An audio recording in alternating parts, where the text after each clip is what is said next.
We were kind of in conservation mode, but we did run the propane all night.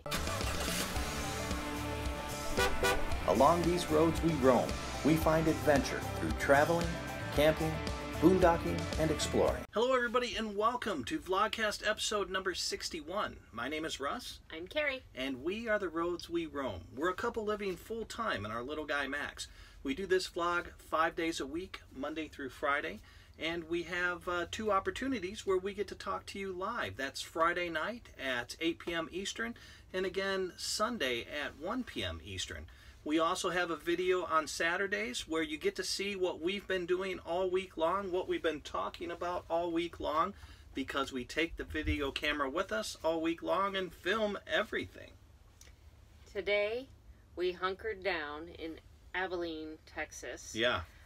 We were initially not going to. No, but we were gonna boondock, and then we figured with that cold weather, it'd be nice to have propane, electricity, anything we could to stay warm. Just in case something happened with the propane, if we ran out, or just trying to make sure that we wouldn't get frozen out somewhere. Exactly. We checked in, so we were able to run the electric heater, which was very nice.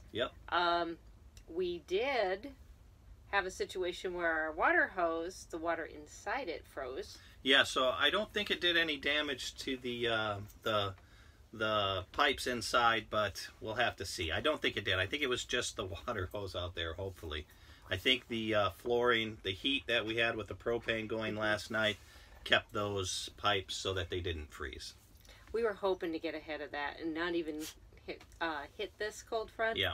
But I think investing in maybe one of those water hose heaters or the heat insulated ones might be in order, just in case we run into a situation just like this. Yeah, definitely. It's you know, we're coming out of the coldness, but maybe by next time, you know, hopefully we don't get too many more of those really cold cold snaps like that. Abby's just having a party over there, throwing all the pillows around. And here she is. She heard her name. So that was pretty much it. Yesterday, the Waco trip was a lot of fun. Yeah.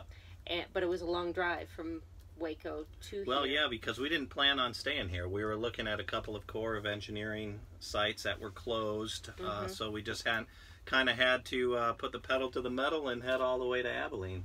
Yeah, it was really windy, man. It was gusty out there. So I think I made a comment to Liz. She had sent us a message asking if we got to our location. I said, I think the wind pushed us half the way there and then pushed us back, you know, two steps forward. Yeah, it was a little hairy. I could see, I mean, we felt it occasionally, but I could see some of those big rigs getting blown all over. You could just see them, you know, swaying and stuff. They were. So I was grateful we didn't have anything bigger or taller than what we already had. Yeah, to catch the wind like a sail. So with that, Russ also had another issue come up. He lost his glasses. Yeah, I don't know what happened to him. You know, you figure, they cannot be inside the trailer because you cleaned it from top to bottom. We looked all through the truck. You know, I had them when I thought I had them when I was going to this meeting, and then I discovered they weren't there. You know, we checked under the trailer, in the truck, under the truck, everywhere. Well, thankfully, you have your prescription sunglasses. Yeah, so you can get around during the day. Yep. But so this morning, one of the other reasons why we stayed here an extra day, Russ tried running around to get an eye exam so he could get new glasses. Yep. There's no place that could take me today, so. And the people weren't very helpful. No. You know, most of the places we called at, which I was surprised. Yeah. So we'll just move on. You'll have to just walk into stores with the dark sunglasses. Wearing the sunglasses. Looking like a cool dude. Yep, exactly. You know? There's a bonus to that. Today is your favorite day of the week. Yep. Q&A Tuesday. Yes. And so I went through and we had, as usual, some really good ones. Okay. The first one is from YouTube user Kathleen Lyons, aka Kate. Kate, yeah. She said, have you used the furnace while boondocking dry camping? If so, how much of a draw on the battery was the furnace since the blower uses power? So yes, we have used the furnace quite a few times when we're boondocking. You know, it doesn't, yes, the blower does use electricity, but we have not had any issues with it. I mean, it hasn't dropped the battery into any bad levels or anything. So I don't have any exact numbers for you, but the Little Guy Max and its batteries with the solar was able to handle all of that. And I had answered it briefly online earlier, where we had used it in particular when we stayed overnight in Mississippi. Mm-hmm. And it was a cloudy, rainy day, the whole Yep. day kind of traveling through there. We did not have a full battery when we stopped for the night. Yes. So we were kind of in conservation mode. But we did run the propane all night, and it really didn't take much of a draw at all. No. So I told her that the next time we go out and boondock a bit, I'll note the beginning time, and then as we're using it, so we can kind of monitor that. See what the draw was? Yeah, that's a good idea. But just going in without knowing the numbers, just know that it does not take much of a draw. Yeah. So YouTube user Oshtoolman loved the shots inside the LG. Yeah, those are pretty cool. When we did our Saturday video. Yep.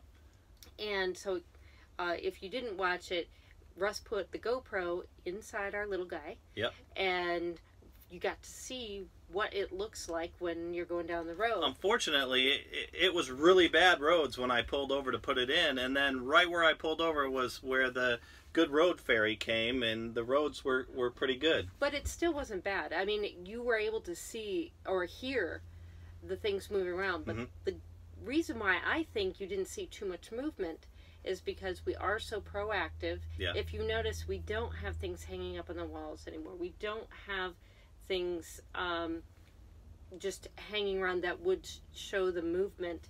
And I go through and I bungee all the cabinets to stop them from potentially opening up in transit. So the fact that I didn't see any movement was really good. Now, he did ask, I've seen some posts where people have said the table bounces around like crazy too. Yeah, well, we don't do anything special with our table. No. We leave it up. You know? We do leave it up, and one time it actually pivoted. Yeah, but that was one time, and we've been over some crazy roads with it up and have not seen much of an issue. I don't think it's a big deal. I think you can leave it in the up position. No, I think so too. It really hasn't moved, other than it turning the one time. Yeah, one time. When we travel, the majority of the time, the most that will move are some of the cushions. Yep. That they slide a little bit. But other than that, I know some people say they travel with it down, which, yes, it would definitely keep it in place more. We just don't. No, and we I don't really see a need to. I really don't see a need to do that. But he did ask if we could do a video or show how I do the bungee thing. That we could probably do that here in the near future, but in between now and then, just know that I kind of apply the opposite rule, where the cabinet doors that open out, I attach them, I go around the handles, and then I go to the ones that open up in the opposite direction. So that way, if one's moving that way, the other one's so opposing forces, basically. Opposing forces, yes. Yeah. So apply that, but yeah, we will probably... Yeah, I think you should. I mean, it looks kind of crazy when you walk in here. I'm not going to lie. It looks like a bungee cord spider web in here, but it works. Every time we've done it, Carrie and I have not had any issues. Well, even when we climbed the mountain going up to that was crazy. The zip lining thing, nothing moved. I looked at that video, and it does translate somewhat, but not as much as how I remembered it feeling. But you'll get to see that. I felt like we were on the ride of Space Mountain, where you're literally laying on your back and looking up at one point. That was pretty crazy. So that doesn't really translate, but it does somewhat. But just know that the fear we felt when we were going up that hill was crazy. Yes. So now YouTube user Jeff D said, new subscriber and LGM owner, and a new LGM owner. Yeah. So congratulations. Definitely. Heard you talking about it being warmer with the shades up in the camper, and was wondering if the shades have an R value. We had just kind of been wondering out loud about that. So his isn't really a question. It's actually answering a question we kind of posed out there.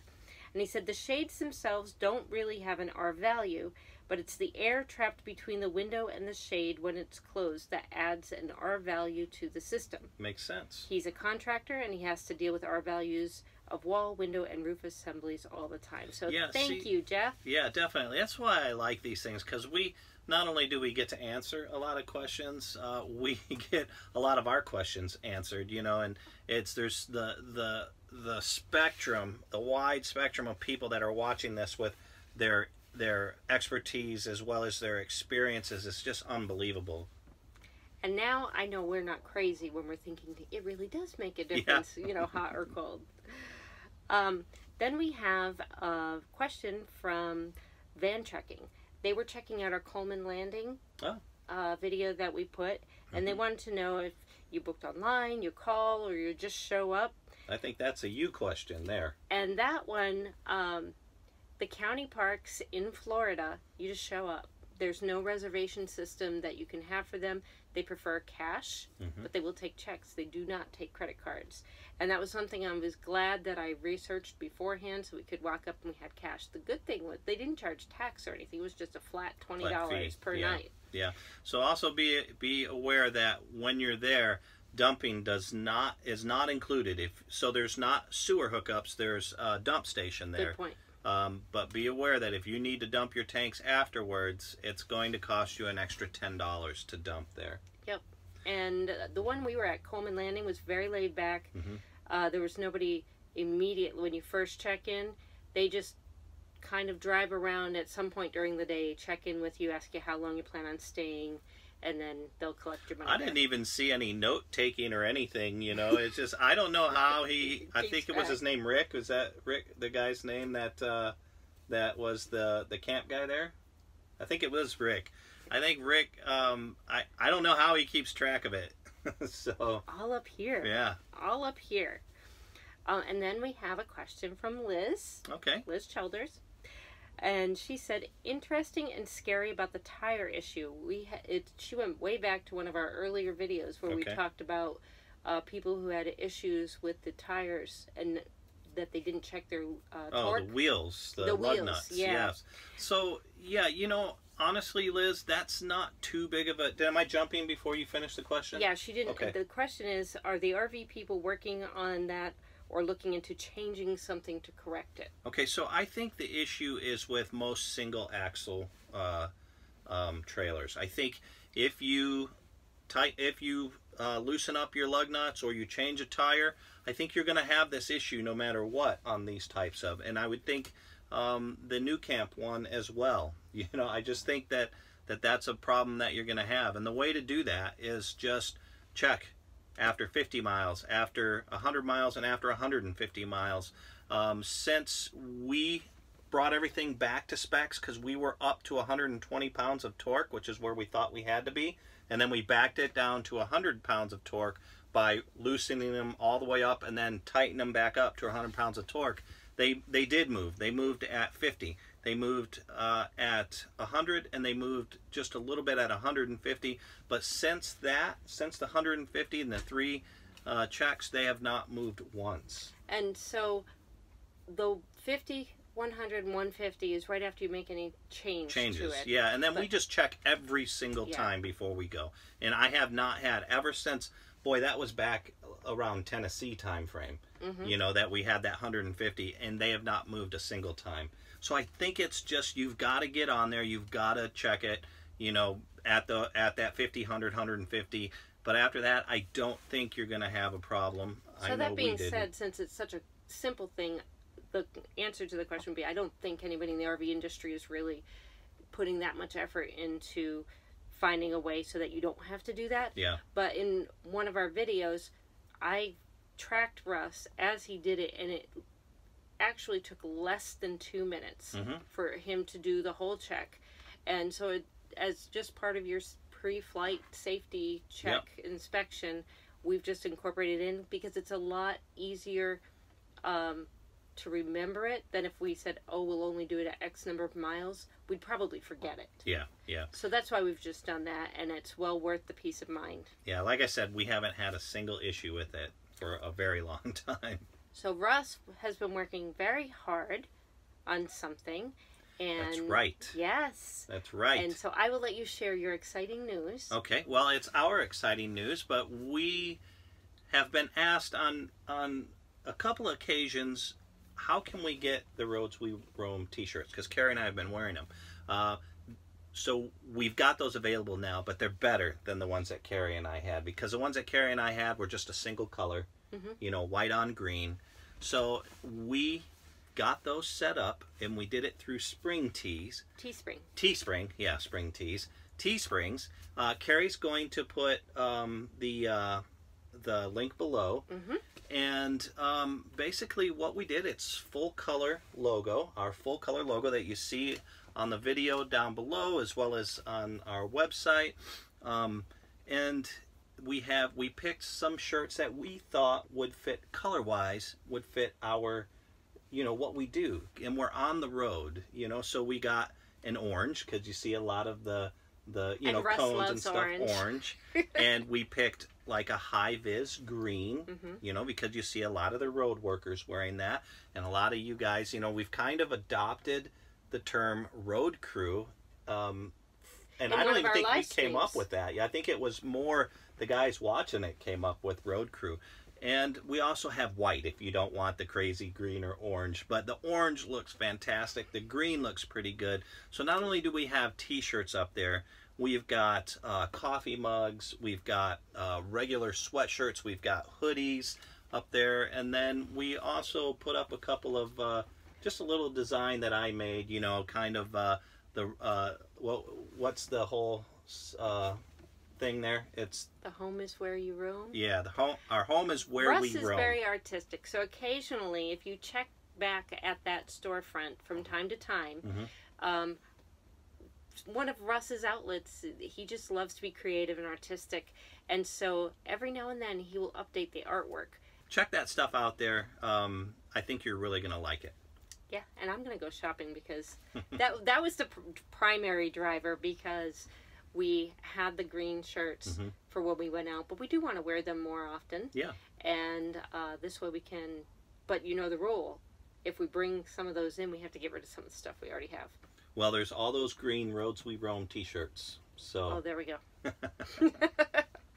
All right, that's all for today. Yep, guys, thank you so much for your questions, your comments, your tips, your concerns. Keep them coming. We love to answer them on Tuesdays. All right, you can get a hold of us at theroadsweroam.com. We're also on Facebook, Pinterest, Instagram, Twitter, and also check us out at iTunes and Spreaker. We will talk to you tomorrow. Bye. Bye.